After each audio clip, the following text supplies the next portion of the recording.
Hello बच्चा party, welcome to my YouTube channel. मैं कैलाश शर्मा आज आप लोगों के लिए मैग्नेटिक इफेक्ट ऑफ करंट के 10 मोस्ट अमेजिंग पीवाईक्यूज लेके आया हूं। बच्चों ये जो पीवाईक्यूज हैं 2019 या उससे पहले के ईयर्स के हैं और ये पीवाईक्यूज बच्चों आप लोगों की डेफिनेटली हेल्प करेंगे क्योंकि काफी हद तक मतलब जेईई मेन में जो कॉन्सेप्ट है वो मिलते जुलते रिपीट होते रहते हैं और इन पीवाईक्यूज को करने के बाद डेफिनेटली आपका कॉन्फिडेंस बूस्ट होगा। चलिए बच्चों स्टार्ट करते हैं आज के 10 पीवाईक्यूज कौन से। सो क्वेश्चन नंबर 1 बच्चों हमारा जो है हो गया यार। सो बच्चों क्वेश्चन नंबर 1 देखते हैं। In an experiment, electrons are accelerated from rest by applying a voltage of 500 volt. Calculate the radius of the path if a magnetic field of 100 millitesla is then applied. Charge on the electron बच्चों दे रखा है, mass of the electron दे रखा है। तो ये बच्चों जब एक इलेक्ट्रॉन को एक्सेलरेट करके आप यूनिफॉर्म मैग्नेटिक फील्ड में एंटर कराते हो तो वो जिस पाथ पे रोटेट कर रहा होता है, वैसे इन्हें बोलना चाहिए था radius of the path if a magnetic field of this is applied perpendicular to velocity, magnetic field apply किया, कुछ ऐसा मेंशन किया नहीं। लेकिन ऑब्वियस सी बात है, मतलब ना कई बार जेई मेन के जो क्वेश्चन होते हैं उसमें आप लोगों को काफी चीजें ये सोच के चलनी होती है कि जो क्वेश्चन बनाने वाले के दिमाग में क्या चल रहा होगा। तो आपको माइंड रीडिंग बहुत अच्छे से आनी चाहिए, तब जाके आप इन क्वेश्चन को सॉल्व कर पाएंगे। जोक सपाट बच्चों क्वेश्चन पे आते हैं। यहाँ पे ये कह रहे हैं कि रेडियस के बारे में बात कर रहे हैं और रेडियस का फॉर्मूला आप लोगों को पता होगा M V divided by Q V के बराबर होता है। आप बोलोगे हाँ सर यही होता है, और फॉर्मूला होता है रूट के अंदर 2m into kinetic energy. Kinetic energy को मैं लिख सकता हूं q into V accelerating divided by q into B. ये आ जाएगा बच्चों रेडियस का formula. Radius of the circle in uniform magnetic field जो होती है वो इस तरीके से गिवन होती है। हमें इन्होंने क्या क्या दे रखा है बच्चों, एक्सेलरेटिंग पोटेंशियल दे रखा है, चार्ज दे रखा है, मैग्नेटिक फील्ड दे रखा है, बी की वैल्यू दे रखी है बच्चों बी इक्वल टू 0.1 टेस्ला दे रखा है, ठीक है, और मास दे रखा है।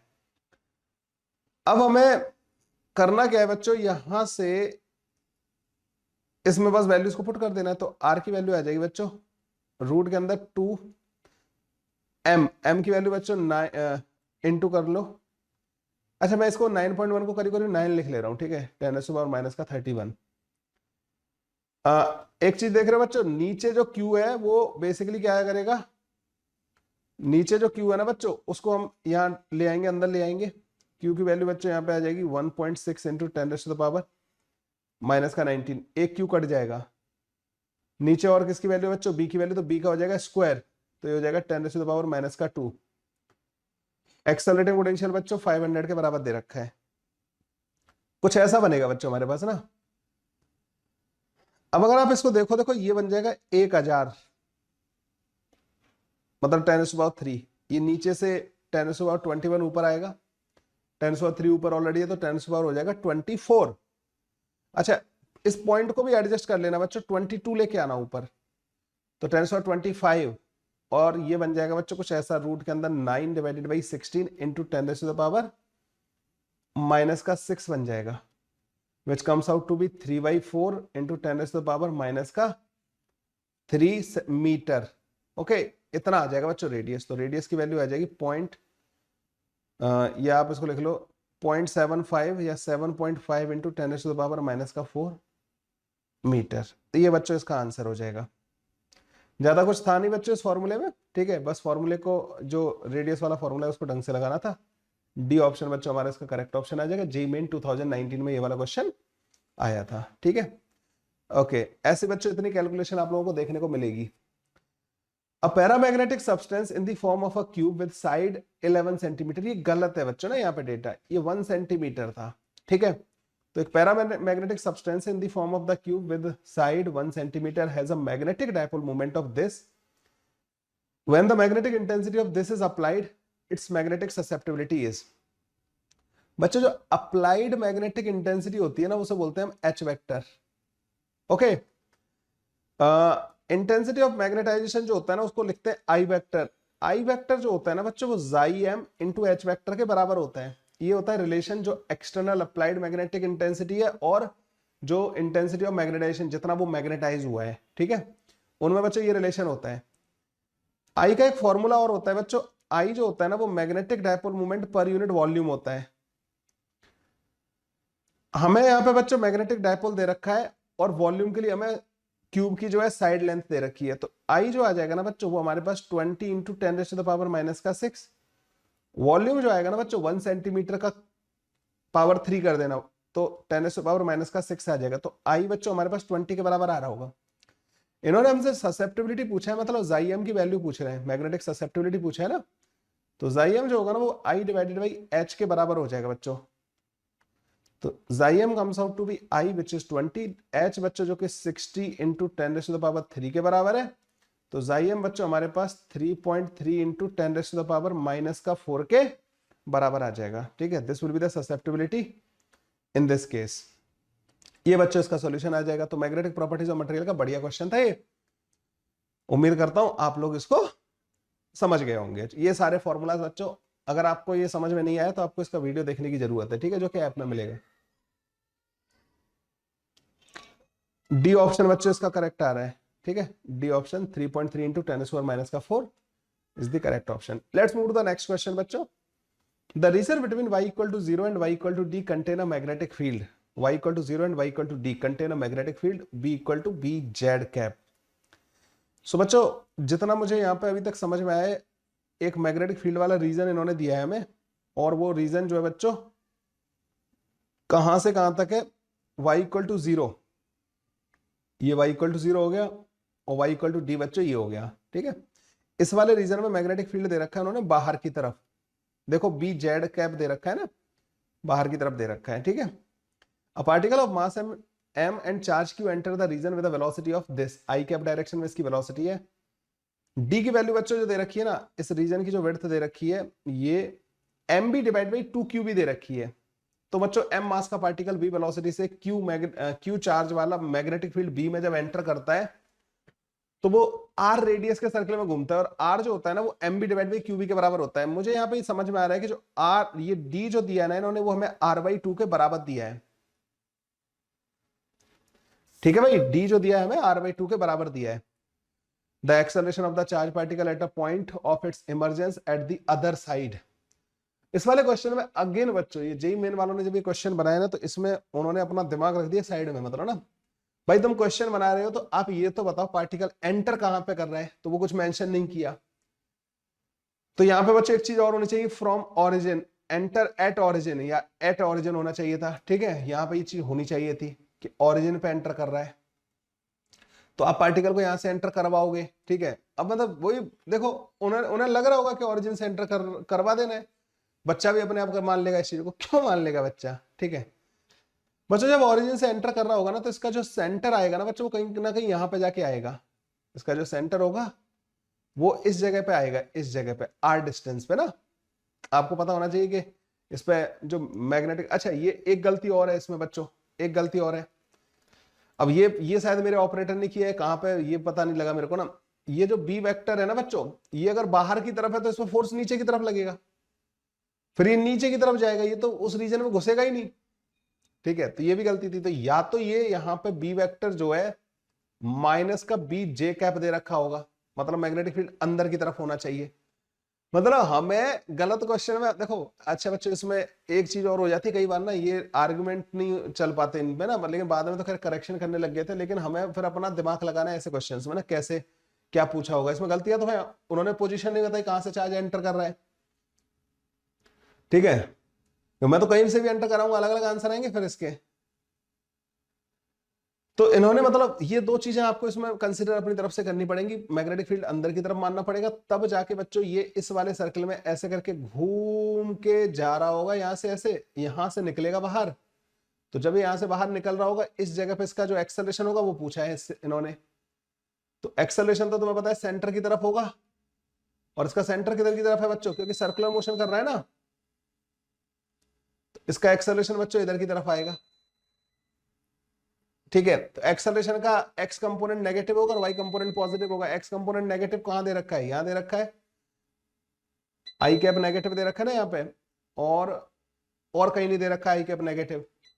तो बी ऑप्शन वैसे तो बिना सॉल्व करे इसमें टिक कर देना चाहिए था, लेकिन जो इसका एक्सेलरेशन आता है वो कितना आता है, क्यू बी बी, ये तो फोर्स हो गया, दैट डिवाइड बाई एम के बराबर, इधर की तरफ आ रहा होगा। अच्छा ये r/2 के बराबर है बच्चों, ये r के बराबर है, तो ये एंगल 60 डिग्री के बराबर आ रहा होगा, तो ये वाला एंगल 30 डिग्री के बराबर आ रहा होगा। तो आप ऐसे भी कह सकते थे सर इसका एक कंपोनेंट इधर आएगा, एक कंपोनेंट इधर आएगा, इधर वाला cos 30 आएगा, cos 30 बोले तो √3/2, और इधर वाला sin 30 आएगा 1/2। तो देखो माइनस का √3/2 प्लस का 1/2 और QB डिवाइड बाई M। ये बच्चों बी ऑप्शन यहाँ से टिक करके आ जाना, ठीक है। अब बाद में करेक्शन होता है नहीं होता है वो सब चीजें बाद की बात है, कम से कम आप सेफ साइड मतलब इनमें जो 4 ऑप्शन दे रखे हैं उनमें one of the best option यही होगा, ठीक है, जो पॉसिबल है। लेकिन देख रहे हो क्वेश्चन में कितनी गलती है। मेरा इंटेंशन है आप लोगों को समझाना कि पेपर में आपको कैसे कैसे सिचुएशन फेस करने को मिल सकती है, ठीक है। वो रियल सिचुएशन आपको जो फेस करने को मिल सकती है उससे आपको रूबरू कराना, ठीक है। चलिए बच्चों नेक्स्ट क्वेश्चन करते हैं। A proton and an alpha particle with their masses in the ratio of 1:4 and the charges in the ratio of 1:2 are accelerated from rest through a potential difference V. If the uniform magnetic field B is set up perpendicular to their velocities, the ratio of the radii r of proton divided by r of alpha particle of the circular path described by them क्या होगा, ठीक है।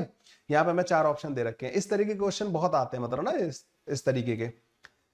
देखो भाई alpha particle का जो मास होता है वो प्रोटॉन का 4 गुना होता है और चार्ज जो होता है वो 2 गुना होता है। सेम पोटेंशियल डिफरेंस के अक्रॉस आप इनको एक्सेलरेट करा रहे हो, ठीक है।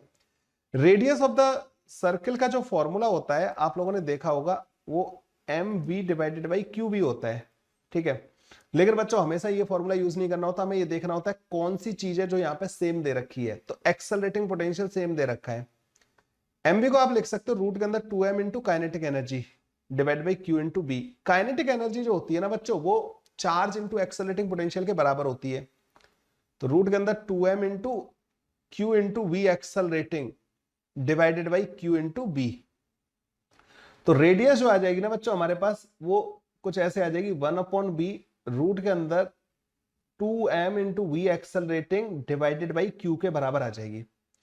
तो हमें एक चीज समझ में आ गई कि एक्सेलरेटिंग पोटेंशियल दोनों के लिए सेम है, मैग्नेटिक फील्ड दोनों के लिए सेम है, तो r जो है रूट के अंदर m डिवाइडेड बाई q के डायरेक्टली प्रोपोर्शनल आ जाएगा। तो r of proton divided by r of alpha particle ये होगा रूट के अंदर mass of proton divided by mass of alpha particle, क्योंकि मास के तो डायरेक्टली प्रोपोर्शनल होते हैं।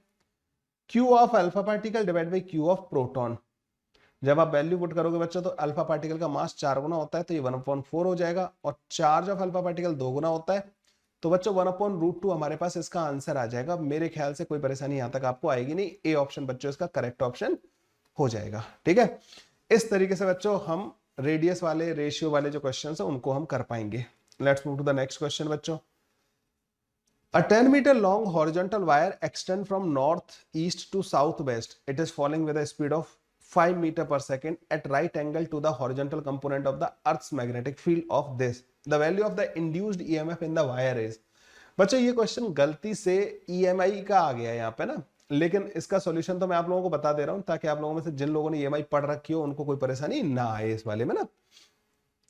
देखो बच्चों 10 मीटर लॉन्ग एक वायर है। आप यहाँ पे पहले तो ये डायरेक्शंस बना लेते हैं, ठीक है, हमें थोड़ी इससे हेल्प मिल जाएगी। तो एक इधर नॉर्थ हो गया बच्चों, इधर ईस्ट हो गया, इधर वेस्ट हो गया, और इधर बच्चों हमारा साउथ हो गया, ठीक है। अब वायर कैसे रखा हुआ है बच्चों, extend from north east to south west direction. तो वायर बच्चों साउथ वेस्ट डायरेक्शन और नॉर्थ ईस्ट डायरेक्शन में ऐसे एक्सटेंड कर रखा है, ठीक है। ये बच्चों 45 डिग्री एंगल पे होगा, 10 मीटर का वायर है।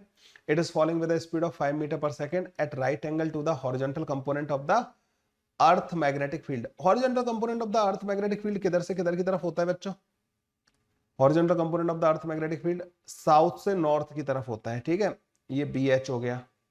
अब ये वायर गिर रहा है मतलब नीचे की तरफ जा रहा है, ठीक है। यहाँ पे तुम देख रहे हो नॉर्थ इधर की तरफ, ईस्ट इधर की तरफ, तो ये वायर ऐसे रखा था, ये गिर रहा है नीचे की तरफ ना, तो वेलोसिटी इसकी नीचे की तरफ हो गई, मैग्नेटिक फील्ड इधर की तरफ हो गया। ओके, EMF का जो फॉर्मूला होगा बच्चों वो होता है बेसिकली इस हॉरिजॉन्टल कंपोनेंट के वर्टिकल कंपोनेंट की वजह से इसमें EMF इंड्यूस नहीं होगा, क्योंकि वेलोसिटी वर्टिकल कंपोनेंट के पैरेलल आ जाएगी या एंटी पैरेलल आ जाएगी। तो हम मैग्नेटिक फील्ड का हॉरिजॉन्टल वाले का एक कंपोनेंट तो वायर के अलोंग कर लेंगे, एक कंपोनेंट वायर के परपेंडिकुलर कर लेंगे। तो ये वाला आएगा बच्चों BH डिवाइडेड बाई √2 के बराबर, और ये वाला आएगा BH डिवाइडेड बाई √2 के बराबर, ठीक है। आपको पता होना चाहिए बच्चों जब एक वायर जो है वेलोसिटी v से परपेंडिकुलर टू द वायर और मैग्नेटिक फील्ड उसके परपेंडिकुलर होता है, तीनों परपेंडिकुलर होते हैं, तो ईएमएफ जो आता है ना वो बीबीएल के बराबर आता है, इफ यू रिमेंबर दैट। इनमें से अगर कोई भी पैरेलल हो जाता है ना बच्चों, तो उसका कंट्रीब्यूशन ईएमएफ में 0 होता है, कोई भी दो पैरेलल हो जाते हैं। तो यहाँ पे मैं देख रहा हूँ ये हॉरिजॉन्टल कंपोनेंट का ये वाला जो कंपोनेंट है ना, ये लेंथ के पैरेलल हो रहा है, तो इसकी वजह से ईएमएफ नहीं आएगा, ईएमएफ सिर्फ इसकी वजह से आएगा। अब देखो, अगर आप इस वाले कंपोनेंट को लेते हो और लेंथ को लेते हो और वेलोसिटी को लेते हो, तीनों एक दूसरे के परपेंडिकुलर हो जाएंगे, तो जो ईएमएफ आएगा ना वो basically B H divided by √2 into velocity into length के बराबर आएगा। तो बी एच जो होगा बच्चों 3 इंटू 10⁻⁻⁵ डिवाइडेड बाई √2, 1.4 ले लेते हैं इसको, into velocity which is 5 metre पर सेकेंड, इंटू लेंथ जो कि 10 के बराबर दे रखी है। तो ये कुछ 15 डिवाइडेड बाई 1.4 इंटू 10⁻⁻⁴ हो जाएगा। ठीक है, ये ईएमएफ हो जाएगा, ईएमएफ। इससे बच्चों अगर इसको मैं काटता हूं तो कुछ 10 पॉइंट समथिंग आ रहा होगा यहाँ पे ना, 1.1 मान लो, ठीक है 1.1 मान लो, 11 के करीब आ रहा होगा। तो 1.1 into 10⁻⁻³ volt should be the answer. B option बच्चों इसका करेक्ट ऑप्शन आ जाना चाहिए। ऐसे कर लेते हैं बच्चों इस टाइप के क्वेश्चन को सॉल्व। बी ऑप्शन ही इसका करेक्ट ऑप्शन दे रखा है। अब आ जाते हैं बच्चों इसमें, a paramagnetic material has 10⁻28 atoms per meter cube. ठीक है, its magnetic susceptibility at temperature 350 kelvin is this. Its susceptibility at 300 kelvin कितनी होगी? आप लोगों को बच्चों यहाँ पे मैग्नेटिक प्रॉपर्टीज ऑफ मटेरियल का कॉन्सेप्ट लगेगा। उसमें बच्चों क्यूरीज लॉ होता है पैरामैग्नेटिक मटेरियल के लिए ना, कि जो जाइएम होता है ना मैग्नेटिक ससेप्टिबिलिटी, वो Curie's constant divide by temperature के बराबर होता है, टेम्परेचर केल्विन में रखना होता है। अब इन्होंने बोला कि जो ससेप्टिबिलिटी है वो 350 केल्विन पे दे रखी है, 300 केल्विन पे इन्होंने पूछी है। तो 2.8 into 10⁻⁻⁴ is equal to C divided by 350 आ जाएगा, और जाइएम जो पूछा है इन्होंने C डिवाइडेड बाई 300 आ जाएगा। दोनों को कर देंगे बच्चों हम डिवाइड, तो C से C तो कट जाएगा, जाइएम उधर चला जाएगा, तो जाइएम जो होगा 300 इंटू 2.8 इंटू 10⁻⁻⁴ डिवाइड बाई 350 के बराबर आ जाएगा। एक मिनट, कुछ उल्टा कर दिया मैंने ना इसको, जाइएम उधर जाएगा तो 300 नीचे आएगा, यहाँ 300 आएगा और यहाँ पे 350 आएगा। ठीक है, 300 नीचे आएगा बच्चों। तो जाइएम की जो वैल्यू आएगी ना बच्चों, जाइएम की जो वैल्यू आएगी 300 आ रहा है, एक तो 0 से 0 उड़ा देंगे यहाँ से, और एक काम करेंगे इसको -5 कर देते हैं, और बड़ा मतलब कैलकुलेशन थोड़ी गंदी आएगी, इसको 0.9 के करीब कर देते हैं। 9 पंजे 45, 9 30 27 और 4 31, तो 31 पॉइंट दिस, कुछ 10 और -5 आ रहा होगा। तो जाइएम की वैल्यू बच्चों यहाँ से थोड़ी सी इससे ज्यादा आ रही होगी, ठीक है, क्योंकि थोड़ी सी इससे ज्यादा 32 के करीब। तो 3.2 वाले जो ऑप्शन है ना उनको एक बार को कंसिडर करके चलेंगे हम, -4, ए ऑप्शन बच्चों इसका करेक्ट आ जाएगा। थोड़ी सी ज्यादा क्यों आएगी? क्योंकि मैंने इसको 2.7 माना है, जबकि 2.8 है। यहाँ पे कुछ और भी आ रहा होगा ना, थोड़ा सा 27 10 ये 0.93, तो उससे थोड़ा सा वैल्यू बढ़ जाएगी। ठीक है, तो ये वाला A option should be the correct option. तो ये बच्चों ये इस पर रिपीटेडली क्वेश्चन आते हैं बच्चों, जाइएम is equal to C divided by T जो होता है। इन क्वेश्चंस का आप लोगों को ध्यान रखना है। अब अगले क्वेश्चन पे आ जाते हैं। A circular coil having n turn and radius r carries a current I, it is held in the XZ plane in the magnetic field, जो कि BI कैप दे रखा है। Torque on the coil due to the magnetic field कितना होगा बच्चों? तो देखो, एक सर्कुलर कॉइल हो गया ये वाला, रेडियस r दे रखी है, इसकी नंबर ऑफ टर्न n दे रखे हैं, रेडियस r, करंट I है बच्चों इसमें, और XZ प्लेन में रखा हुआ है, XZ प्लेन। मैग्नेटिक फील्ड बच्चों x डायरेक्शन में दे रखा है आपको, तो मैग्नेटिक फील्ड बना देते हैं बच्चों x डायरेक्शन में, इधर की तरफ ना, B वेक्टर इधर की तरफ दे रखा है। आपको पता होना चाहिए बच्चों कि जो लूप का जो मैग्नेटिक डायपोल मूवमेंट आता है, आपको पता है इसमें टॉर्क पूछा है, तो टॉर्क का कौन सा फॉर्मूला लगेगा? तो torque is equal to m cross b वाला फॉर्मूला लगेगा इसमें। ठीक है, tau equal to m cross b। m vector जो होता है ना बच्चों वो NIA के बराबर होता है, और ये लूप के प्लेन के परपेंडिकुलर होता है, सेंटर पे जिधर मैग्नेटिक फील्ड आ रहा होता है ना उस डायरेक्शन में होता है m वेक्टर। तो जैसे मैंने करंट की डायरेक्शन वैसे इन्होंने दी नहीं है, मैंने जैसे मानी उसके हिसाब से m वेक्टर अंदर की तरफ आना चाहिए। तो m वेक्टर अंदर की तरफ आएगा और b वेक्टर इधर की तरफ है, तो दोनों के बीच में एंगल कितना हो गया 90 डिग्री के बराबर। तो टॉर्क जो आएगा ना बच्चों वो m into B into sine 90 के बराबर आ जाएगा। आप बोलोगे यस सर, अब बस m की वैल्यू पुट कर दो, एन आई इंटू एरिया, एरिया हो जाएगा बच्चों पाई आर स्क्वायर के बराबर इंटू बी, ये आंसर आ जाएगा बच्चों इसका। अब इन्होंने टॉर्क ऑन द कॉइल पूछा है ना, तो ये आ जाएगा बच्चों हमारे पास। अब circular coil having an turn, तो ये देखो यहाँ पे कुछ ये मेरे ख्याल से डी ऑप्शन में कुछ गलती कर दी है कि इन्होंने, एन आई तो दिख रहा है मेरे को, पाई होगा एक, तो पाई आर का स्क्वायर आ रहा होगा और बी आ रहा होगा, तो मेरे ख्याल से ये पाई था।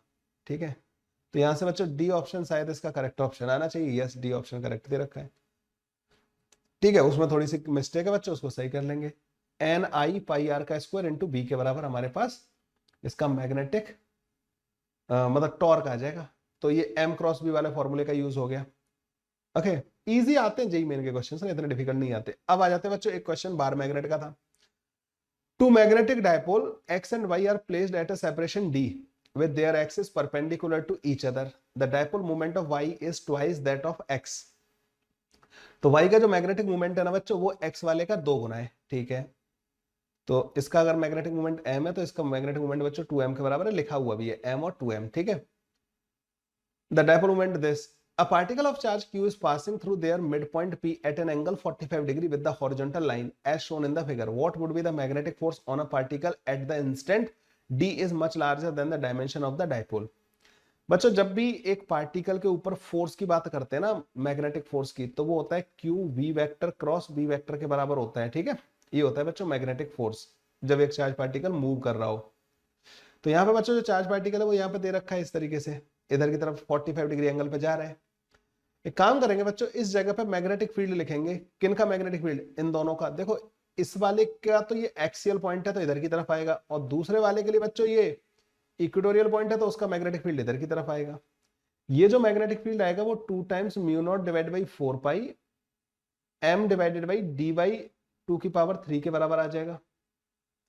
ये वाला जो आएगा बच्चों म्यू नॉट डिवाइडेड बाई 4 पाई, अब m की जगह पे उन्होंने 2m दे रखा है, इसका डायपोल मोमेंट 2m दे रखा है, 2m डिवाइड बाई डी की पावर डी बाई 2 की पावर 3 आ जाएगा। मैंने यहाँ पे देखा कि दोनों जो मैग्नेटिक फील्ड है ना, इसकी वजह से जो आ रहा है और इसकी वजह से जो आ रहा है मैग्नीट्यूड में बराबर है, तो इनका जो रिजल्टेंट होगा वो बीचों बीच में आ जाएगा 45 डिग्री एंगल पे। यस, नेट इधर की तरफ आ जाएगा। तो यहाँ पे जो नेट मैग्नेटिक फील्ड है ना और जो वेलोसिटी है उनके बीच का एंगल 0 हो जाएगा, क्योंकि चार्ज पार्टिकल को आपने इधर की तरफ ही प्रोजेक्ट किया है। तो जो मैग्नेटिक फोर्स हो जाएगा ना बच्चों वो 0 के बराबर हो जाएगा, क्योंकि वेलोसिटी और मैग्नेटिक इंडक्शन का क्रॉस प्रोडक्ट हो रहा होता है। तो बच्चों ए ऑप्शन बच्चों हमारा इससे करेक्ट ऑप्शन आ जाएगा। इस तरीके से बच्चों ये वाला क्वेश्चन जो सॉल्व हो जाएगा। ठीक है, ये बढ़िया क्वेश्चन था, एक मैग्नेटिक फोर्स भी पूछ लिया और बार मैग्नेट का मैग्नेटिक फील्ड भी पूछ लिया था। Two very long straight and insulated wire are kept at 90 degree from each other in the XY plane as shown in the figure. दो वायर रखे हुए हैं बच्चों यहाँ पे ना XY plane में। These wire carries the current of equal magnitude I whose directions are as shown in the figure. The net magnetic field at the point P will be. Magnetic field P point पे पूछा है इन्होंने। Whose directions are as shown in the figure. अच्छा, X axis इधर दे रखी है, Y axis इधर दे रखी है, Z एक्सिस बच्चों बाहर की तरफ दे रखी है। सबसे पहली बात बच्चों, इस वाले की वजह से जो मैग्नेटिक फील्ड आएगा ना, देखो इसकी मैग्नेटिक फील्ड लाइन कैसे बनेगी, ये बाहर वाला पार्ट है, ये अंदर वाला पार्ट है जो डैश डैश है ना, तो मैग्नेटिक फील्ड लाइन बच्चों ऐसे ही बनेगी ना इसकी। जब करंट कैरिंग वायर को आप अंगूठे को करंट की डायरेक्शन में रखते हो, पकड़ते हो ना, तो आपकी उंगलियां जैसे जिस सेंस में घूम रही होती है उस सेंस में बनता है। आप कहोगे हाँ सर, तो यहाँ पे बच्चों मैग्नेटिक फील्ड इसकी वजह से बाहर की तरफ आ रहा होगा। कौन से वाले वायर की वजह से? हॉरिजॉन्टल वाले वायर की वजह से। अब इस वाले वायर की वजह से बात करते हैं जो वाई एक्सिस के पैरेलल है। इसकी magnetic field line current carrying wire को ऐसे पकड़ोगे तो अंदर की तरफ से घूम के आएगी। तो देखो इसकी जो मैग्नेटिक फील्ड लाइन बनेगी ना यहाँ पे ऐसे, अब अंदर की तरफ से घूम के आने वाली लाइन ये, तो मैग्नेटिक फील्ड लाइन ऐसे बनेगी। इसका जो मैग्नेटिक फील्ड आएगा वो अंदर की तरफ आएगा। दोनों सिर्फ सेम डिस्टेंस है, दोनों इनफाइनाइट वायर है, दोनों का मैग्नेटिक फील्ड मैग्नीट्यूड में सेम रहेगा। तो बी जो आ जाएगा ना बच्चों पॉइंट पी पे, वो 0 के बराबर आ जाएगा। एक की वजह से अंदर की तरफ है, एक की वजह से बाहर की तरफ है। ऐसा बच्चों इजी पीजी सा क्वेश्चन ये वाला हमारा जेईई मेन में 2019 में आया था। ठीक है, तो बी ऑप्शन बच्चों इसका करेक्ट ऑप्शन हो जाएगा। अगले क्वेश्चन पे आते हैं बच्चों। अ रेक्टेंगुलर कॉइल जिसकी डायमेंशन 5 सेंटीमीटर इंटू 2.5 सेंटीमीटर दे रखी है, टर्न इसके 100 दे रखे हैं, carrying a current of 3 ampere in the clockwise direction. Clockwise direction में बच्चों ये करंट को कैरी कर रहा है। ठीक है, एक काम करते हैं, डायग्राम तो बना ही लेते हैं। ओके, ये 5 सेंटीमीटर हो गया और ये बच्चों 2.5 सेंटीमीटर हो गया। क्लॉकवाइज डायरेक्शन में ऐसे करंट कैरी कर रहा है, ठीक है भाई। 100 टर्न है, carrying current 3 ampere in the clockwise direction, is kept centered at the origin in the X Z plane, X Z plane में रखा हुआ है। अब magnetic field 1 tesla is applied along the X axis, आपने magnetic field X axis के along लगा दिया, x axis इधर मान लेते हैं, ठीक है, मैग्नेटिक फील्ड लगा दिया आपने इधर की तरफ।